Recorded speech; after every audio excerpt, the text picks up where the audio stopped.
I accidentally closed down the room. All right. What's up? Boo, that music. Not the same. I know. Tell If you them want me to why. change- Tell them why. Copyrights. Music copyrights. We're breaking the law. We're breaking the law. We're not really breaking the law. What are we going to do? I know. Elon, we teach to be unattached. Unattached. It's like, it just doesn't feel like Satori Prime, you know? I could try to find something more Satori Prime-y, but that was, at least it seemed like a nice flowy, like welcome to your afternoon sweet jams. Like you're not in an elevator. It's a little bit cooler than that, but it's pretty relaxing. Copyrights. Copyright, schmopyrights. We're like sharing good vibes all around the world, and they that's what they go with, huh? It doesn't really shut anything down, but I noticed like every time we post it, it's like it mutes the video here. They're upset about it over there. It's not like a knock, but it's a whole thing. Yeah. Anyway, it's nice to see you not eating. I ate earlier because we didn't have time today. Very best. What's good? How you doing? I'm good. I actually have a really strange back thing that is all the way down into my arm. Like I have a back thing that's like kind of, in our traps that always gets tight, but it's like all the way down into my left arm. Mm-hmm. So now my left arm, every once in a while, just feels like it's like going numb or feeling really strange. So yeah, you don't have a counter strain practitioner down there, right? Say it again. You don't have a counter strain practitioner down there? I do, but she's not very good. And yeah, that's sad.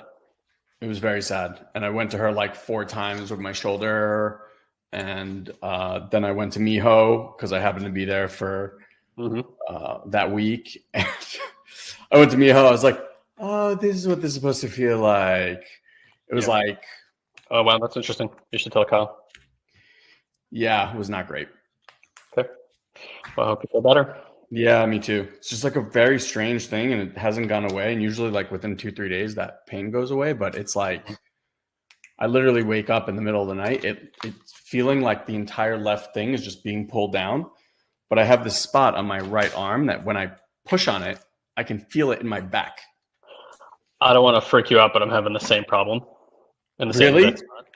So I didn't know why it wasn't going away, but now I know. It's you.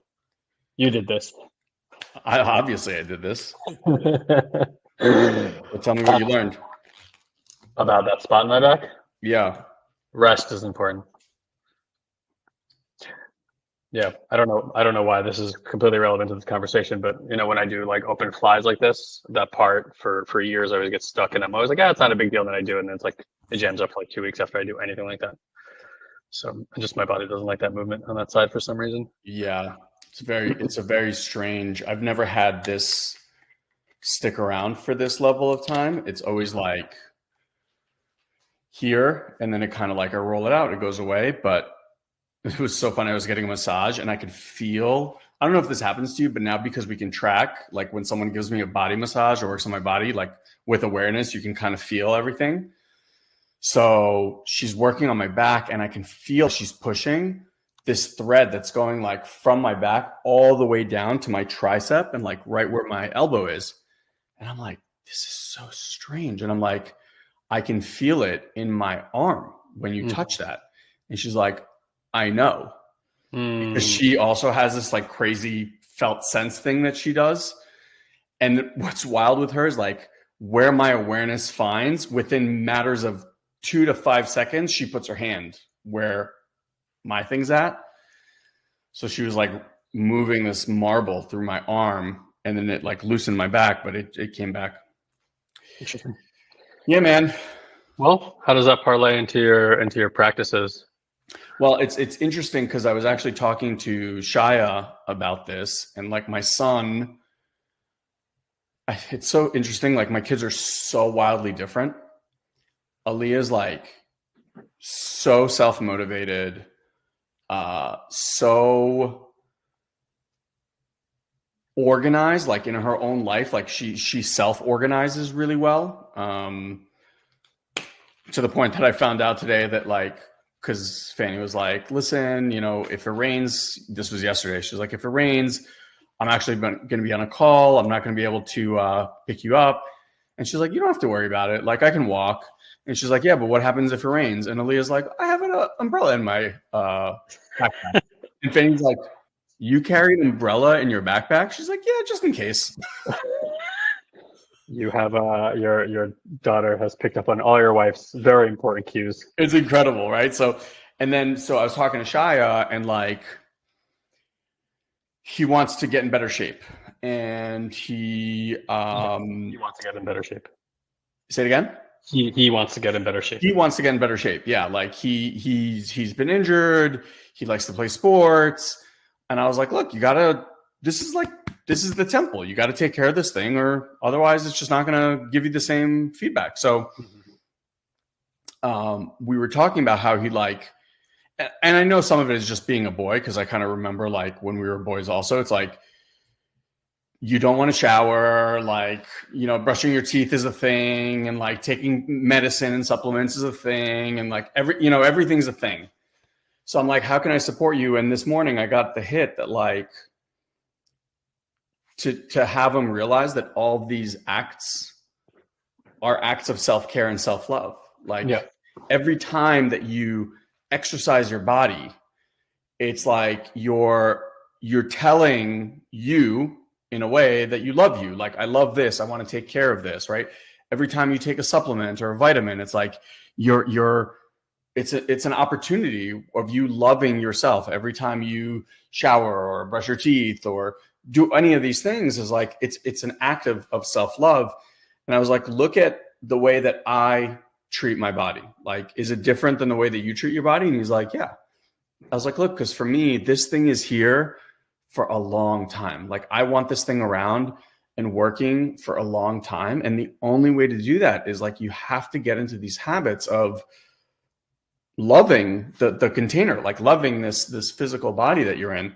So even now, like, you know, my knee got a little banged up last week, and I was doing all these things for it, and this thing in my shoulder. And I was just on a mini with Josh, and I was saying that when your body is sore or something hurts, it's incredible how much awareness just always goes back to that place. It's like, you're like, knee. Knee. It just keeps going there. I find it very, very interesting how physicality impacts awareness so much. Yeah. I talked to Justin Wolf yesterday for quite some time. Mm-hmm. We connected.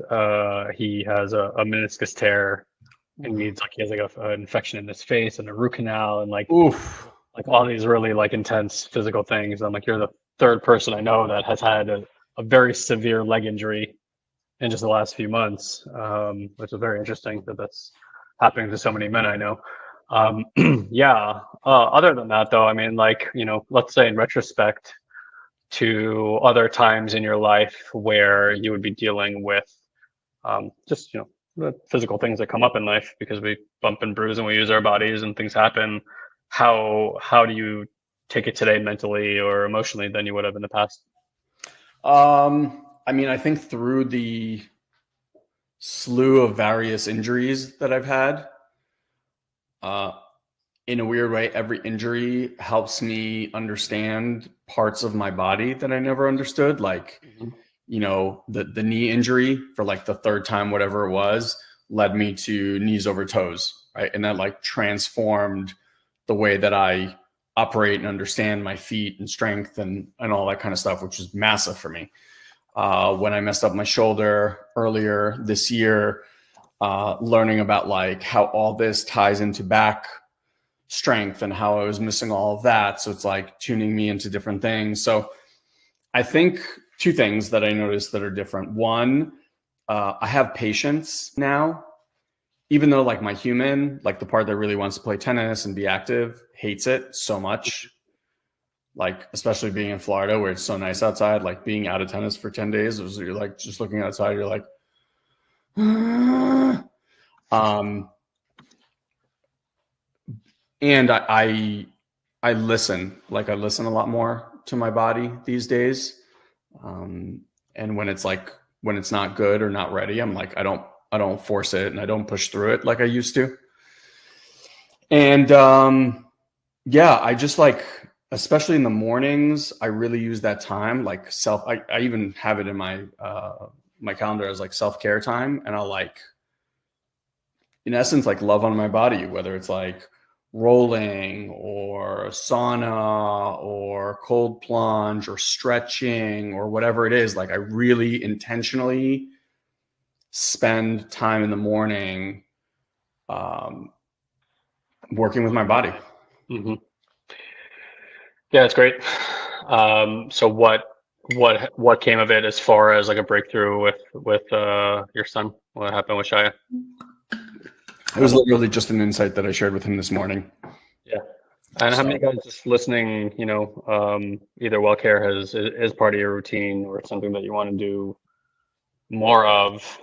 Every time we end up talking about the physical body on these things, I always want to say Elon and I are a great wealth and resource of things for the physical body, and it's probably one of the areas that we talk least about with the community because we're so much of the conversation is about mindset and emotional intelligence and healing practices. But obviously, for anybody listening, the way at least I look at it, I wouldn't say we, but I'll speak for me.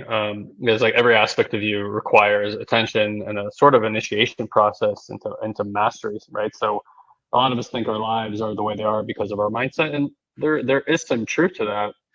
However, for example, if your hormones are completely out of balance, like you're eating bad foods, you have heavy metals in the blood, you're living with a lot of chemicals around you and toxicity, and your hormones are out of whack, you can do work till you're blue in the face, but chances are your mood is going to be just wildly impacted. You're going to be thinking, oh, the work is not doing anything.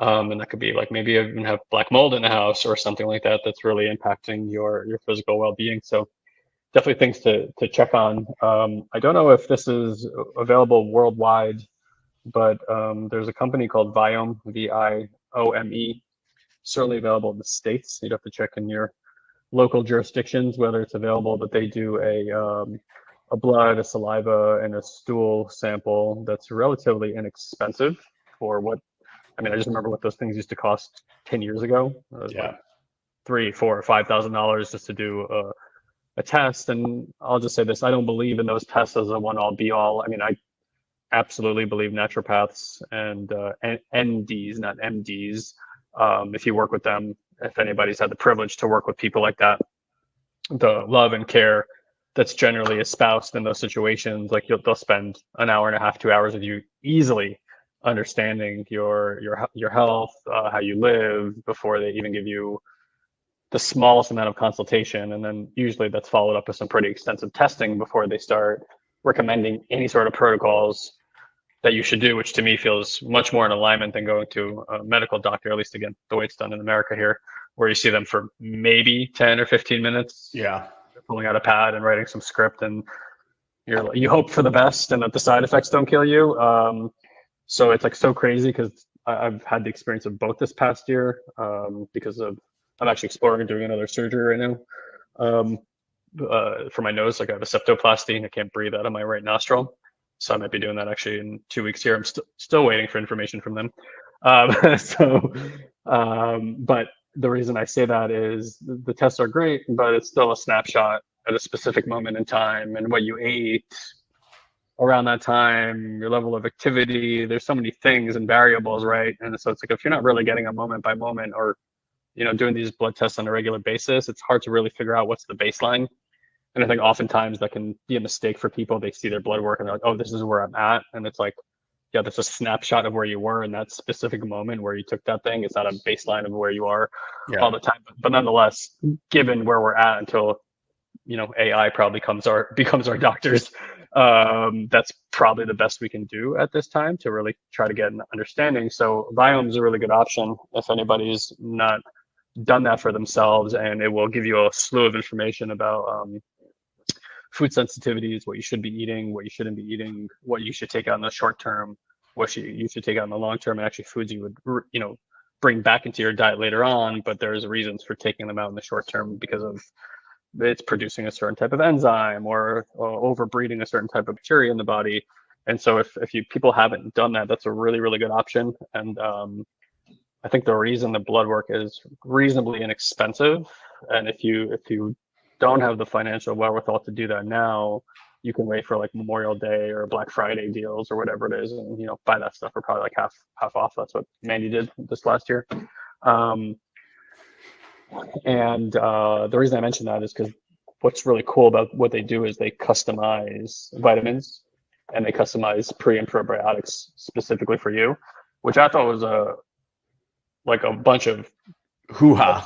Yeah, a bunch of bullshit because of the Gary Fine, whatever. Like they probably have the run of the mill stuff that they do, but then Mandy got her work done, and her stuff came back so different. And I put our stuff side by side to see what they recommended for her and what they recommended for me, and the vitamins were completely different in compounds. And even if they had the same stuff in them, the amount that was in there was completely variable based on her work and my work. So it's a potential opportunity for those of you guys, especially with gut health stuff. Gut is synonymous with dopamine production, serotonin production. If you have a leaky gut, forget it. Like you're really it could be a very slippery slope for your health in general. So those things are really, really worth focusing on and getting repair around, and at least having some idea of what's going on in that part of you, especially if there's heavy metals in the blood or anything like that. It could be a reason why some people struggle ongoingly, regardless of what they have access to, or if they work with a psychiatrist or a medical practitioner for 10 years and they're not making headway. The one thing that the medical community seems to have a complete lack of understanding and knowledge of is nutrition.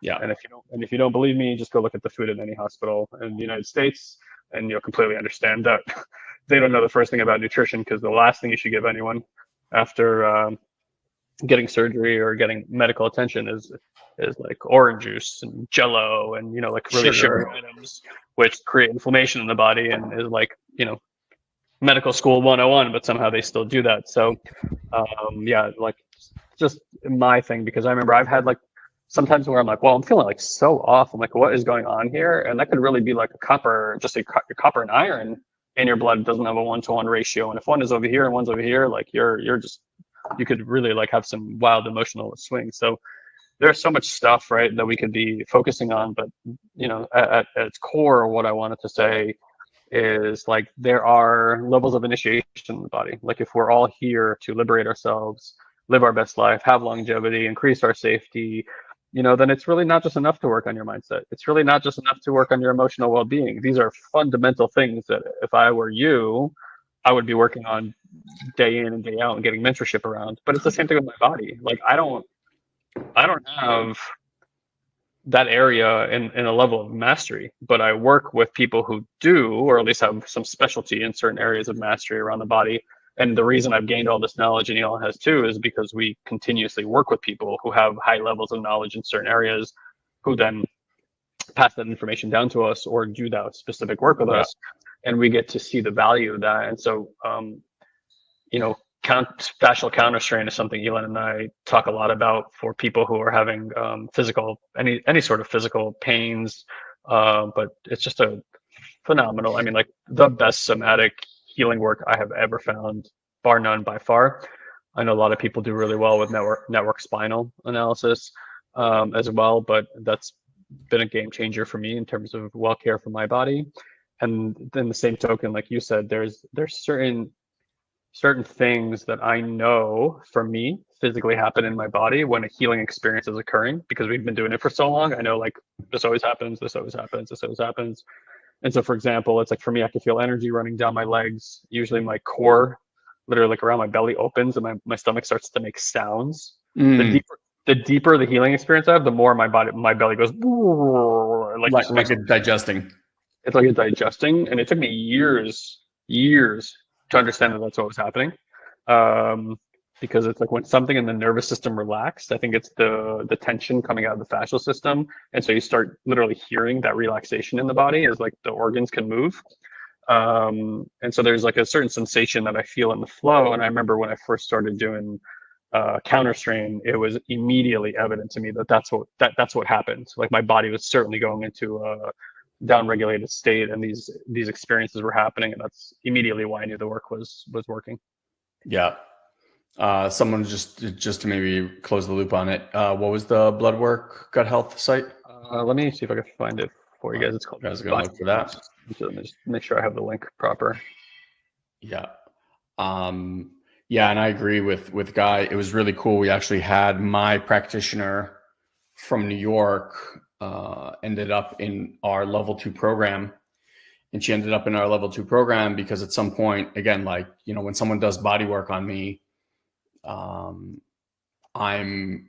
the same practices we teach clients, right? Like I'm bringing my awareness to these places in my body. And so at that time she was working on my knee, and she's like, hey, I'm going to try something. This isn't quite, you know, fascial counter strain. I don't even know how to explain it. Like, is it okay if I try it? I was like, yeah, absolutely. So I bring my awareness there. She starts moving stuff, and I literally see this like light just start to move down my leg, and then it shoots out my toe, and my right leg just starts to shake. and I look at her, I was like, did you just feel that? And she's like, uh-huh. She's like, I don't know what that is. I don't know what this thing is that I have that I'm able to do this. And I was like, do you want to learn? And she's like, yes, I do. And so she ended up in our level 2 program and went through it, and then started to initiate more and more of this gift with clients. And she was having just these profound experiences, because it's like Guy said, to me, adding awareness to whatever it is that you're already doing just enhances everything. Like, if you're a meditator, then your meditations are going to be 100x what they've ever been before when you bring these practices. If you do yoga, you know, or qigong or anything body like that, this will make it so much better, because you're present in a way to what is happening in your body, outside of your body, around your body, at such a high level that you're bringing this access to the field and the energy to work with you and through you. And whether it's you've done so much mindset work, right? It's like all of a sudden what was conceptual, you start to kind of feel in an experiential way. And then you're like, oh my God, that's what they were actually talking about all that time. I just didn't know what it felt like or how to access it. So to me, it's kind of like Guy said, it's all tied to everything. And that's why when stuff like this happens in my body nowadays, before I used to get so upset, and now I'm like, okay, this is just like a thing to look at. I know that it's not just the knee. I know that it's not just the back. I know that there's like emotional stuff that's trapped there. I know that there's mental stuff that's trapped there. And so I'm open and allowing all of it to be there, not from like a, oh my God, why is it happening to me? But just a curiosity of, oh, what's this here to show me? What's this here to teach me? And I don't know, it changes everything. Like I used to be so annoyed and frustrated all the time when this stuff was happening. Mm-hmm. And now it's like, first of all, I know it's going to pass. I know like nothing lasts forever, even though with physical pain, sometimes it lasts longer than my mind thinks it should or whatever. But then when I look back at the grand scheme of things, like, oh, so like I was back to normal in 3 months. Right. And I don't even think about it anymore. Like the other day, I was like, I like to sleep on my side with my arm like this. And just the other day, I kind of like laid like this and I was like, oh, I remember what this was like incredibly uncomfortable. I couldn't do this. And now there's like nothing there. Right. So I think if you give your body what it needs mentally, emotionally, physically, spiritually, it can do incredible things. I just don't think that most of us treat it with that same reverence or that same respect and awareness. Yeah, I mean, I love that perspective of when something arises, like everything else, right? It's like here to show you something. So this is this amazing opportunity to learn about this body part or learn about this organ or better self-care. And at the end, it just adds to just having this holistic approach to everything. So it's like you can either be angry, right, and combative with what's arising in your life, and that goes at every level, whether it's a thought that you're having that you don't like, or an emotional experience that's adding burden to your life, or like physical pain is a thing, right? Like they're all challenging. Whether you're having difficult thoughts, whether you're having heavy emotions, whether you're having pain in your body, it's like Elon said, it's like the awareness kind of like zips towards the discomfort, and until we can learn how to like sit with it and allow for it and learn from it, I hesitate to say this. I was going to say I'm at this age where, which what the hell does that mean, right? That's like buying into a story that there's something supposed to happen. What a paradigm shift for me was when I first started working with Kyle, our counter strain practitioner. His philosophy is that pain is a normal part of life, but chronic pain has been normalized, and that no one should be living in chronic pain. That just chronic pain just says there's a misalignment in the body. Yeah. Or, for a lot of us, our body's not draining well. And it's interesting because biologically, the way that things show up as like amalgamations that last a long time or pain that lasts a long time is the exact same way that it works in the emotional body and in awareness and in the mental body. It's like there's a part of you that gets stuck in time, and the awareness is not aware of it and keeps it kind of in the background, and it becomes this annoyance to the mind. And it's like, and it never really goes away until we really bring the awareness to it and sit with it and be with it and point at it and kind of like give it this space for it to move through.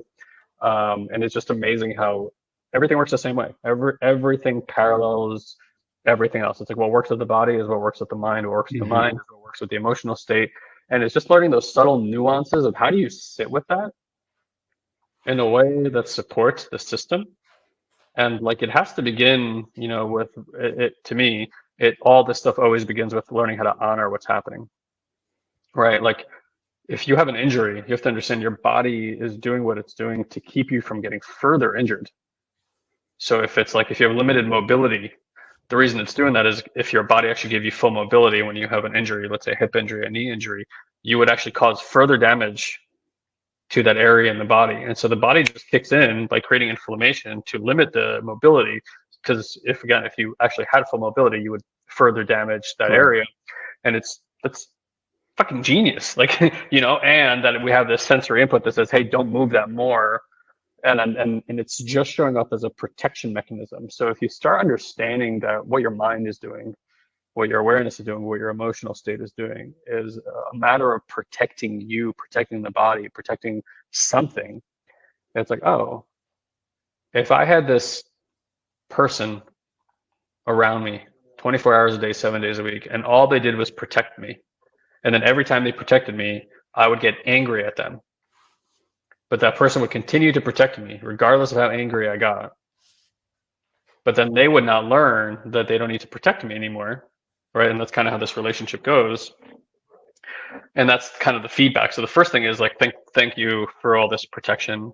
And then it's like, what do I get to uncover here through my awareness that's going to allow that which is protecting to lower its threat level or perceived threat level, so to speak, and allow for the healing to finally take place. And, this is crazy, but I think it's just worthwhile sharing because it's crazy to us as well. Like we currently have a client, our level 3 client, who when she started working with us, and maybe 8 months ago, maybe less, right? Yeah, something about that. Something around there. The woman has severe scoliosis, for her age. And she works with a somatic healer and this and that, and they've been working on it, but it hasn't really resolved it or healed it. She's just trying to manage the pain. And maybe like 2 months back, we get an email from her, and she's like, "You won't believe what just happened." And she writes us this whole story, and then sends us her X-rays, and her scoliosis began to resolve itself. to the point where the practitioner that she was working with, who works on cases like this regularly, didn't understand what was happening and had never seen a case like this before, right? And so again, we have like the actual X-rays to show, and she believes that it's this work that's done that. So I'm just gonna pause there for a moment. We don't have true scientific evidence, right? All I have is this anecdotal evidence from this woman, but we have physical evidence that something that should not have happened has happened, and it just so happened to happen in the time where she was doing a lot of this work and resolving this stuff. And from at least where we sit, what we've seen is that the emotional, you call the subconscious, unconscious part of you, the mind, actually shapes the body from a very early age. And if it does that at an early age, it means it's continuously doing that as you get older as well, right? There's like a saying, like if you say things like, I can't stand this anymore, give it some time, your knees are going to go out. You know, like I don't like looking at that. It's like you're telling your body to essentially make you blind, right? You're sending a signal. The body is extremely literal. It doesn't understand the nuance. It just understands the suggestion. And so it's almost like the part of you that's in control unconsciously is telling the body what to do. And so a lot of physical amalgamations show up this way. When I sat in Vipassana years ago, I think they stated that from their philosophical point of view and spiritual science point of view, 95% of all human trauma, be it physical or elsewise, is all psychosomatic in nature. All of it, right? And so I know that there's this view in science that we're passing down these genes and such and such. Yeah, I'm sure there's an aspect of that that's true, that's measurable. And they don't take the energetic component into account. It's like if you live around an alcoholic, there's a certain energy frequency that the children's nervous system is picking up. If you know their prevalence of cancer, a certain type of cancer, that concern and energies in your family system as well. And maybe the reason that the DNA is upregulating or downregulating, or I don't know if that's the right terminology, like turning on or turning off, upregulating, downregulating, I think is how it's called, with the DNA.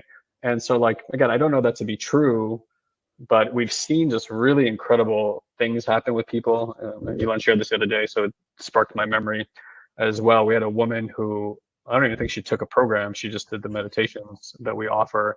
And she was epileptic for what, 40 years of her life? Like decades.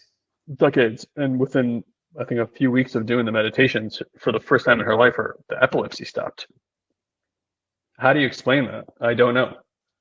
And you hear that with a lot of people who do this kind of work, whether it's Joe Dispenza or elsewhere. It's like these kind of stories start becoming rather normalized and are a little bit outside the bounds of what we understand scientifically, because I don't think that science really understands the pure connective nature between all those things at the level that we think it does. And to some degree, science is the modern version of mysticism in society today, right? It's like science is our current, like a few thousand years or a few hundred years ago, we would have called it magic. Today we call it science. Yeah. Obviously that's helped us gain tremendous in technological movements forward. But nonetheless, clearly we have to also fathom that we don't really understand what's going on. I'm kind of obsessed with AI at the moment, as I'm sure many of you guys are very interested in it. And it's more like I'm not deeply concerned about AI. I just believe in spiritual unfoldment and evolution. And if it's here, then it's just part of a really important process that we're going through. I'm a very optimistic person about AI. I think the upside is much, much bigger than the downside for us. But I was listening to the guy who generated DeepMind, and DeepMind's like the one in the UK that it was the first AI that beat Go, that game Go in Asia years ago. And so there's a really interesting things about that Go is one of the oldest games on planet Earth, much older than chess and stuff like that, much more complicated than chess. And this thing, when it won, not only did it win, but it had created strategies that had never been seen or played by any man on planet Earth before, which is just like unfathomable. But tell it how the thing did it, because it's kind of cool. Like, well, I don't know how it did it exactly, because it was an interview that guy was holding, but I heard him talking about chess, and when they first started programming for chess. And what makes AI unique is that no one's programming it. That's They right. just say, hey, they give it like, they're like, here's a game, figure out how to play it. So you give it chess, it's like hour one, it's still like figuring out how to play. 4 or 5 hours later, it's better than any person on planet Earth has ever been in chess, because it's playing millions of games against itself per second, essentially, is what's happening. But the one that really blew my socks off, I knew this years ago, that there was this kind of problem that science had, which was that if you look at an amino acid, which is like kind of the building blocks of protein, so to speak. Again, I may be messing up this stuff because I'm not a scientist, but basically knowing the structure of protein from an amino acid is a huge advantage for the medical community in their ability to generate potential new drugs that we've never seen before. And so this was this problem that they've been working on for like 60 years that they call the unsolvable problem. Like, what happens if we could just have a model that if you take an amino acid, we understand how that protein unfolds? It's a really, really big deal for science. And so what I didn't know is that there's 200 million of these amino acids, 200 million. It takes a PhD student about 4 to 5 years doing their entire thesis and PhD program to just figure out how one of these worked. Okay. So that means if we had to figure out all of those at the current timeline, it would take us 1 billion years to figure that out. And they gave it to this AI model and it did it within a year. It broke all 200 million. So it means it did 1 billion years worth of human work in 1 year. I mean, like, what do you say to that? Right? So I think, the cool thing about where we're at right now is, well, the scary thing is that we don't know where we're going to be 5 years from now. We don't know where we're going to be a year from now. We really don't. It's like this march of technology that started about 150, 200 years ago. There's no other time in history that people had to worry about changes the way that we do. And now it's ever exponentially, we're at the hockey stick point of the inflection curve where the changes are going to come so rapidly. And I think that also speaks to the power of this work and why it's so important, because the only way to find stability in a world that is anything but is to really find that deeper knowing within yourself, the part that is unchangeable and goes back to all these things. So as things continue to change, and they're gonna get faster, it's gonna get crazier. And like, what a time to be alive, if nothing else, even if it's scary as hell going forward, what a time to be alive. Having said that, I think that the cool part is that we can expect in the not so long term a real democratization of energy with cold fusion.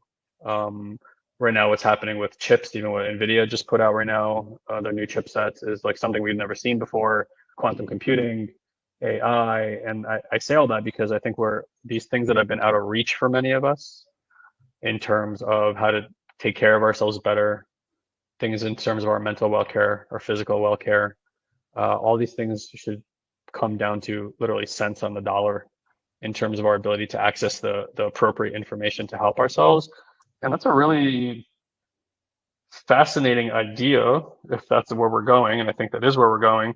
And it's like, so where we are in our work and our body as well, it's like, if we're moving towards a subtly utopian future over here, and we can expect that human longevity may suddenly pop, I think that we're primed to see over the next 50 years a massive drop off in human population size on our planet, but also people living significantly longer at the same time. It would behoove us to really be mindful right now of how do we take care of ourselves. How do we learn these skills so that we can, get to the next 10, 15, 20 years in a healthy way, because the potentiality after that for life extension, I think, becomes unimaginable from where we're sitting today. And hopefully that well-care democratizes to such a point where those things are made widely available. And and I'll just say this last part, I mentioned the thing about the proteins, and what's really fascinating about that is because they know the molecular structure, they can design medicine at that point in time that really only impacts a small part, like the very specific part of that molecule. So it's not impacting the entire molecule, which is what modern medicine does. And it's also why it creates these very negative chemical side effects. But all that would go away.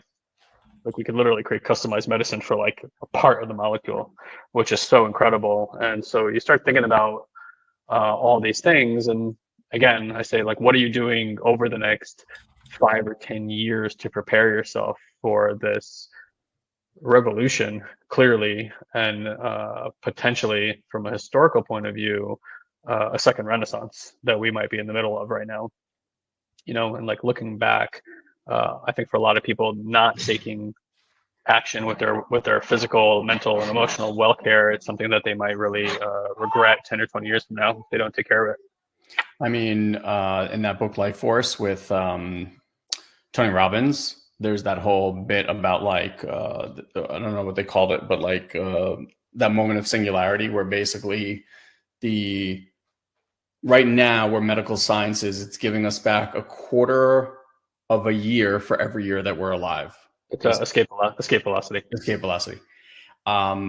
And they were asking like all these incredible people in the medical field and futurists, they were like, when do you think we're going to get to a place where medical technology will give us a year for every year that we're alive? Meaning that like at that point, you will be able to sustain life in theory forever, barring obviously any, sort of like accidents and stuff like that. And they just posed the question. They're like, given where we are, how long do you think that would be? And when you ask most people, and I've asked most people, people are like, I don't know, like 50 years, 100 years. The answer is 12 to 15 years. 12 to 15 years. Meaning that the physical condition that you will be in 12 to 15 years from now, you will be able to sustain, in theory, for a very, very long time, and in some extent, even reverse. Things like they'll be able to regrow cartilage, and you'll be able to like refresh your lungs and arteries and like all these crazy things, right? Yeah. So the question is like, how are you going to invest the next 12 to 15 years of your life to support yourself today so that your future self can benefit? And to me, like a lot of people always ask us like, what do you do for this? What do you do for that? What do you do for this? I'm telling you, I think the number one thing that impacts our overall health is stress. That's the number one thing. There's so many ailments that we all have within our body, right? But stress is the thing that activates them. So most of them stay dormant and you'll never experience them ever. However, when you get into stress situations, it activates something in your body and it creates all this dis-eases, right? Like imbalances. And so for me, more than anything else, it's like the being able to be with emotions, all sorts of emotions, without having the stress that comes with it, but just like being able to witness them. I honestly think that's the greatest gift that we've given to ourselves, and now pass on to those people that want to go down this path, because to me that's everything, truly. Yeah, and I think those are very conservative estimates for how fast we're going to get there. Only because the proliferation of AI, we've never seen anything like this before. And this, again, I've been listening to a lot of interviews and people in the field, and somebody said something, I was like, whoa, this like, again, just thinking about it is giving me chills, because we've never invented something that then invents something. He's like, we've never had an invention that actually then invents. So we've now invented something that continuously invents faster than we ever could invent. And so like even the people developing AI didn't know that we would be here in this moment right now. Like it surprised them that we got here, right? This was something that I think most of us thought somewhere deep in our future, I'll be 70 years old and maybe I'll start playing with something that's AI or, AGI or whatever it is that's coming. And so to that extent, it's like,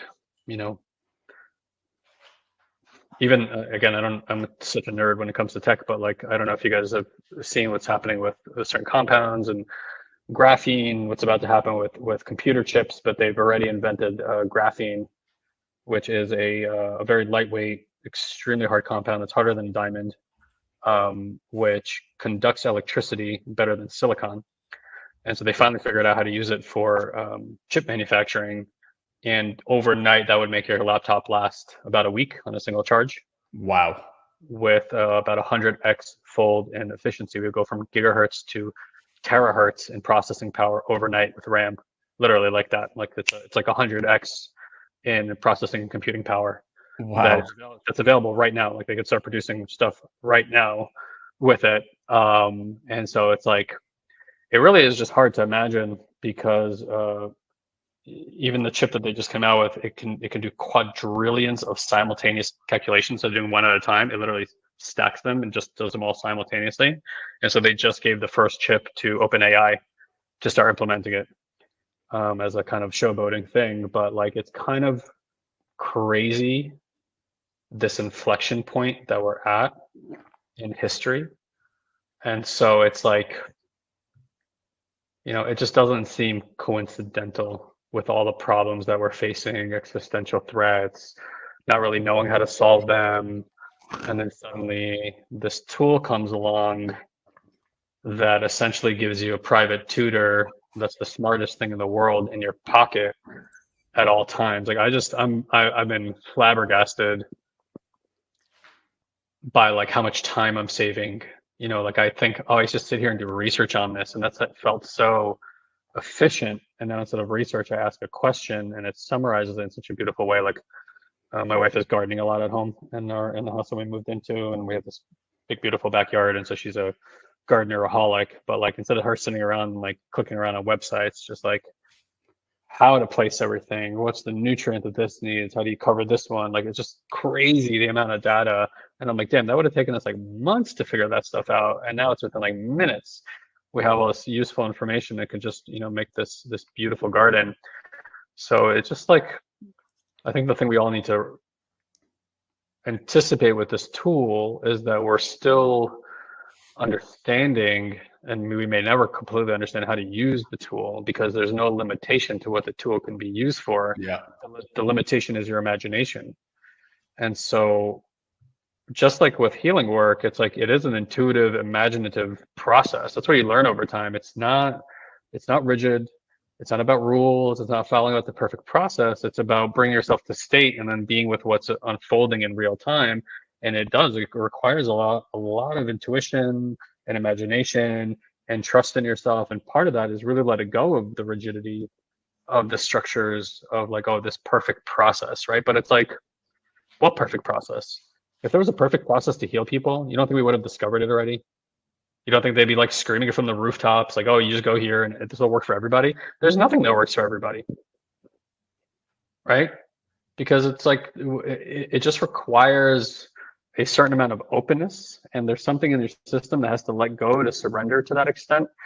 And so like, yeah, I'm with you. It could be really easy to get into fearful thinking around the changes that are happening. But at its core, for me, it's like if you believe that everything is coming from this, call it God's source, but a source of love and compassion is essentially seems to be the source of all that is created.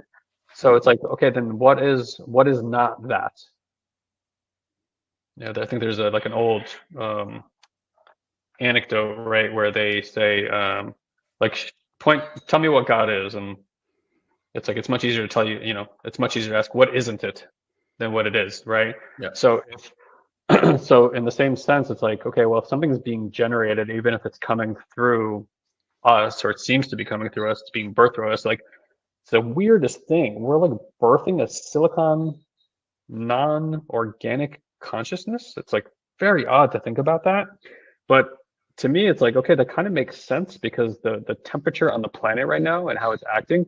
I told this to Elon after my last ayahuasca journey. I'm like, what Aya showed me is like the earth is in a birthing process right now. It's like late stage pregnancy. And so and she told me, she's like, check out how it feels right now. She goes, it has that intensity, it has that unknown, it has that excitement. And she's like, what the planet needs right now is like everyone holding the energetic space the way that a father would hold space for a mother when she's giving birth. And she showed me how she's going from a fourth to a fifth dimensional consciousness, like kind of moving through into a new field. And that's just kind of how we can support the process, right? As like the caretakers of this planet, so to speak. And that to me just feels true. There's just so much intensity right now. And again, if you get wrapped up into the story and you can't zoom out and kind of like see the bigger picture, being an ant on the field right now is a very intense place to be.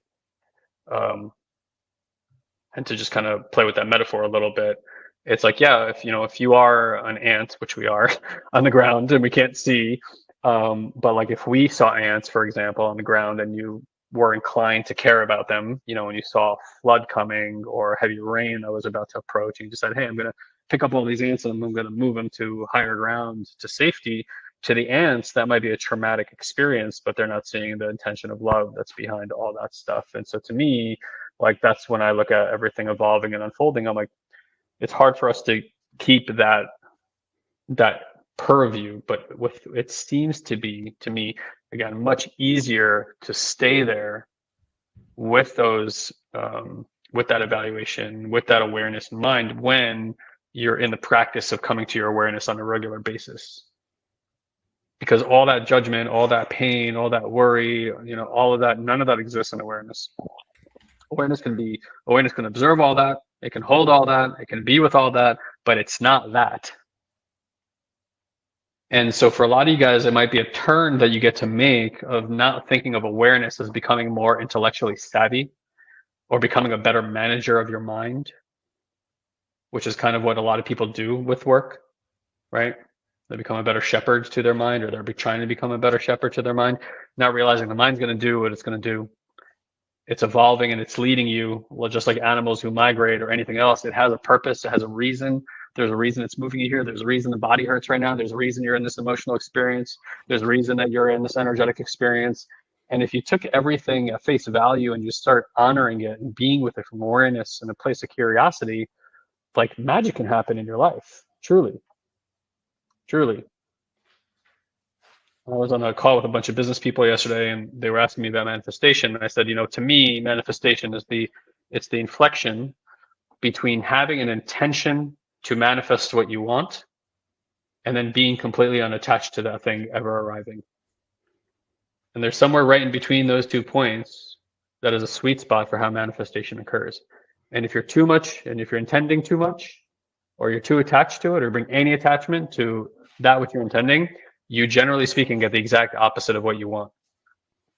And that takes, to me, that's a pretty advanced place to be, is to sit in an intention and be patient and remain curious and not fall back into old patterns every time it's not arriving, and continue the practice of looking at what is attached to that arriving in a specific way and letting that go and letting that go and letting that go and letting that go and doing the work and clearing the trauma and doing the work, clearing the trauma, until there's just pure intention with no attachment, and boom, magic happens. And people who are really, really good at having money or, luxurious things or luck arrive in their life, like that's something that I feel like they're very, very good at that specific area of their life.